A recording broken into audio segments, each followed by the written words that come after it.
Bueno, vamos con nuestra última entrevista de esta mañana y miren lo que tengo acá. En la larga noche es el tercer libro de relatos del periodista, escritor, comunicador Jaime Clara, quien está ahí con nosotras para justamente hablar, contarnos sobre este trabajo que cuenta hechos históricos, hechos de la realidad, con un condimento de ficción ahí que te vamos a preguntar ahora. Jaime, bienvenido, un placer. Es un gusto estar acá, un gusto verlas y reencontrarme con una ex compañera de la radio.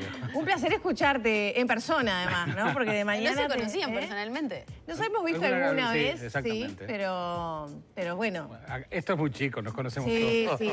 Esta voz está así en la radio, ¿no? Metida en la oreja y en el imaginario de todos nosotros. Bueno, ¿de qué va este último libro, el tercero ya entonces de relatos? Y bueno, la idea es seguir diciendo cosas, comunicando, en definitiva termina siendo más de lo mismo en ese sentido.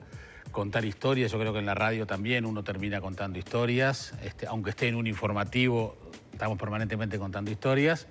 Acá me tomo algunas licencias y me genera algún tipo de problemas porque, bueno, está el periodista que quiere ser muy riguroso con ciertos hechos, pero también la necesidad de hacer un libro de narrativa donde me puedo tomar ciertas licencias, entonces ahí hay una suerte por momentos de conflicto de tomar algunos datos de la realidad, ser muy preciso, pero también tomarme esas libertades. Y bueno, durante la pandemia se generó este libro que son 11 relatos que tienen que ver con mucha cosa, desde historias que nacen de hechos ciertos hasta otras historias totalmente inventadas del mundo de la radio y alguna otra. ¿Y qué te cautivó para tomar esos relatos en particular?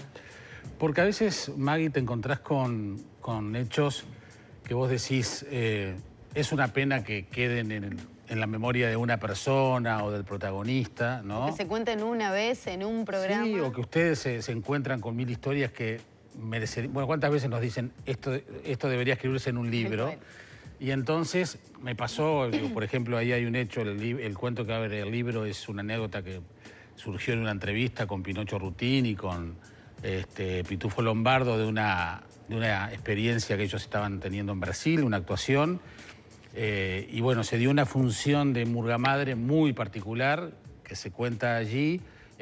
Una favela de San Pablo. Es una favela de San Pablo. Y bueno, la idea fue contarla, quienes la escucharon la conocían, pero bueno, se dan más detalles, me tomo alguna libertad de armar ciertas escenas de esa historia, con la anuencia de los protagonistas, en este caso, porque ya te digo, surge de ahí. Pero bueno, la idea es que por lo menos quede esa anécdota que les conmovió a ellos, me conmovió a mí cuando los estaba entrevistando. Y que a los lectores también. Conmueve a quien lo lee, exactamente. Sí, porque bueno, y para la gente de los artistas es también en el fondo el compromiso del artista con el público, ¿no? En la tapa podemos ver ahí la vieja y querida Espica, ¿no? Sí. Puede ser que ese sea de alguna manera el leitmotiv del hilo conductor de estos relatos, que en realidad son variados en el tiempo histórico, en el formato, a veces tomás una noticia y desarrollás a partir de ahí, o bueno, un hecho que te fue contado como... Sí, mira, Lorena, lo que pasa es que los dos cuentos más largos del libro tienen que ver con la radio, que es lo que yo tengo más a mano para contar. Entonces, por un lado, es protagonista la radio en dos de esos cuentos y por otro lado, un leitmotiv que finalmente después terminó siendo, digamos, es una característica, para mí iba a estar en el título, pero después con el editor estuvimos trabajando y quedó en este nombre que tiene que ver con el nombre de un programa de radio que ahí se cuenta, La Larga Noche. La música está presente en prácticamente todos los cuentos. Creo que salvo en una decena de cuentos, suena algo de música y siempre esa música proviene en general de la radio. Y la radio Espica, yo en realidad quería que fuera esa radio en particular porque fue una radio muy popular, seguramente muchos tuvieron o sus padres tuvieron una Espica o sus abuelos. Yo recuerdo que, por ejemplo, en la entrada principal de San José, cuando venía la Vuelta Ciclista, estábamos todos con la Espica escuchando el relato, ¿no? Que venía, que pasaba la vuelta o en el estadio o en la cancha de fútbol. Entonces me parecía que era un símbolo de la radio, esa radio tan popular. Nunca pensé que la tapa iba a quedar tan linda y cautiva. Y me consta que ha sido la puerta de entrada para muchos lectores, ha sido justamente la tapa y esa radio. La función social de la radio, ¿no? También Ayer me acordaba de la canción de Tabaré Cardoso. Sí. Y si uno lo analiza es, ya sé que no, pero yo estoy ahí. Exacto. Entonces, la capacidad que tiene la radio de imaginarte, bueno, que lo tiene mucho el libro y la narrativa, la forma de escribir, que a mí por lo menos, y lo compartíamos con Lore, era súper llevadera, entretenida y sobre todo que logra, me parece, por un periodista. Cada uno de los relatos, bueno, pero hay que tener la capacidad, yo no sé si podría tener la capacidad de pintar esa imagen, porque yo me imaginaba el teatro de una determinada manera, con determinadas situaciones. La misma magia que tiene la radio en la imaginación del oyente es la misma magia que tiene la lectura, porque ustedes se imaginan al locutor que es protagonista de allí, de una de las historias, a la oyente, el encuentro entre un oyente y un locutor que ella sigue mucho, entonces la magia también de cómo será quien está del otro lado. Nos ha pasado muchas veces, bueno, ahora uno sale en la tele, pero... Ahora todas las radios tienen cámara, ¿no? Y eso ella sabe que yo me niego, y cuando ella hacía los vivos de Instagram en el estudio, a mí me ponía, pero mal, porque estás rompiendo la magia que tiene la radio de la imaginación. Para mí eso, la radio es radio. No me niego a las tecnologías y quizás se termina siendo otra cosa que involucrará la imagen, está bien, pero la radio apunta a otras cosas. Y parte del libro intenta rescatar esa magia y esa esencia del medio radio, por lo menos en esos dos relatos. Repasemos otro de los relatos, el de Julio Sosa y Teresita. Ni bien viniste acá al estudio, te vi Teresita, no me... Bueno, eso también surge de algún dato de la realidad que yo me enteré y a partir de allí entonces construí una historia de amor. Pero basada en situaciones reales. Basada en situaciones reales. Yo hablé con Teresita, claro que sí. Y entonces, mucho de lo que allí se cuenta, del vínculo, de esa historia de amor entre Teresita y Julio Sosa, es verdad. Y bueno, pero había que reconstruir esa historia. Y bueno, esa historia, el día que Teresita no esté, se perdería. Yo tuve la suerte y tuve la posibilidad de cruzarme con una persona muy generosa que nos vinculó y bueno, y se rescató esa historia que habla de una de las figuras más importantes de la música uruguaya como Julio Sosa, ¿no? Entonces, bueno, también está rescatada allí. Lo que representó esa mujer, tal vez en la vida de Julio Sosa en sus últimos tiempos. Sí, o por lo menos como lo cuenta Teresita. Uno no sabe tampoco mucho de la vida de Julio Sosa, también hay muchas leyendas, si era muy mujeriego, si no lo era. Él estaba casado en Buenos Aires, venía mucho a Uruguay.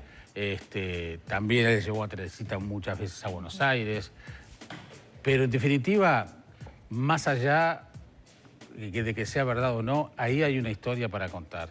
Y eso es lo que a mí me importa. Cuando nosotros vemos una película, vamos al teatro, uno hace un pacto con el actor, con el director, de que lo que va a pasar acá yo me lo voy a creer. Es parte del juego artístico, es ese. Porque no es un informativo de televisión, no es un diario que uno cuenta la verdad, tiene que estar atado a los hechos. No, hay licencias y entonces ahí el pacto de que uno se va a creer lo que sucede durante la hora y media de la película o de la obra de teatro, bueno, modestamente intento hacer un pacto entre el lector y los cuentos, y si es verdad o no es verdad, no importa. Alguien hace un tiempo me dijo, nunca dejes que la verdad te arruine una buena historia. Y acá se aplica, ¿no? Es eso, exactamente. Bueno, ahí tenés, él maneja claramente esos códigos de la verdad, de la ficción, porque además tampoco es la mentira por la mentira. Yo siempre jorobo con Mario Delgado Paraín y me dice, una cosa es ser mentiroso en la literatura y otra cosa es ser embustero, dice Mario Delgado. Es diferente. La ficción miente en ese sentido, porque crea escenarios, crea personajes y situaciones con el fin de entretener, de dejar una enseñanza, de conmover, de hacer reír, de pasar un rato, nada más. Sin ninguna, por lo menos en mi caso, sin ninguna otra aspiración que esa. Si yo lo logro, quedo muy, muy contento. Ahora, Jaime, como muchas veces se dice, uno a veces entra a ver una obra de teatro y nunca sale siendo el mismo. Ah, sí, claro. Me imagino que al escribir este libro te debe haber pasado eso. ¿Te encontraste con situaciones que eran totalmente nuevas para vos? La de Murga Madre no, por ejemplo, porque ya conocías parte de esa historia, pero ¿te encontraste con algo que te movilizó internamente? Lo que te llama la atención en estos casos, me pasa mucho con los dibujos también, y creo que... Gran dibujante, además. No, sí, gran. no. Un atrevido. Me pasa con un concepto que a mí, inclusive como periodista, juego mucho con los entrevistados que van por un libro, una obra o lo que fuere, de lo no dicho. Es decir, todo lo que el lector construye en torno a la historia. Cuando vos me preguntaste por Teresita, por el cuento ese de Julio Sosa, seguramente vos estabas queriendo saber lo que no estaba contado. Qué pasó con esa mujer, cómo siguió su vida, etcétera. Es decir, hay algo que rodea la historia que no está contada, que tenemos que el fueron felices. En estas cosas nunca se sabe. O sea, ¿qué quiere decir eso? Queremos saber cómo sigue esa historia. ¿Qué pasa cuando se baja el telón? ¿Siguieron juntos, no siguieron juntos? ¿Se volvió a casar? ¿Qué pasó? Y con esto pasa lo mismo. Bueno, ¿cómo fue la función de la noche de Pinocho y de Pitufo después de esa función? Que además sí tenían cosas previstas. No, estaba exactamente. ¿O qué pasó con la protagonista algo se dice, pero cuando una oyente que adoraba a un locutor y logra conocerlo, cuando se quiebra esa magia de la radio y ese locutor que tanto idolatraba se transformó en una persona de carne y hueso con quien compartieron algunos minutos? ¿Cómo siguió la vida esa mujer? ¿Ese locutor siguió siendo esa persona casi que idolatrada? ¿Qué pasa con un locutor que trabaja todas las noches y tiene que enfrentarse a programas nocturnos donde también aparecen historias que él no se espera?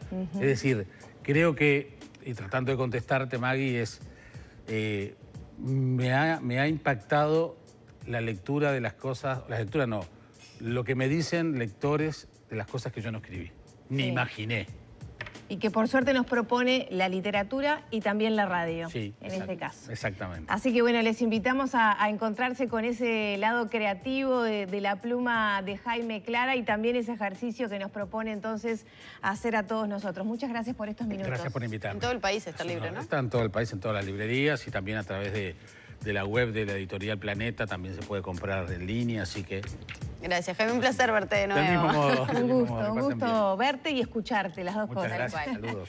Son las 10 de la mañana, 16 minutos, cerramos por aquí la entrevista.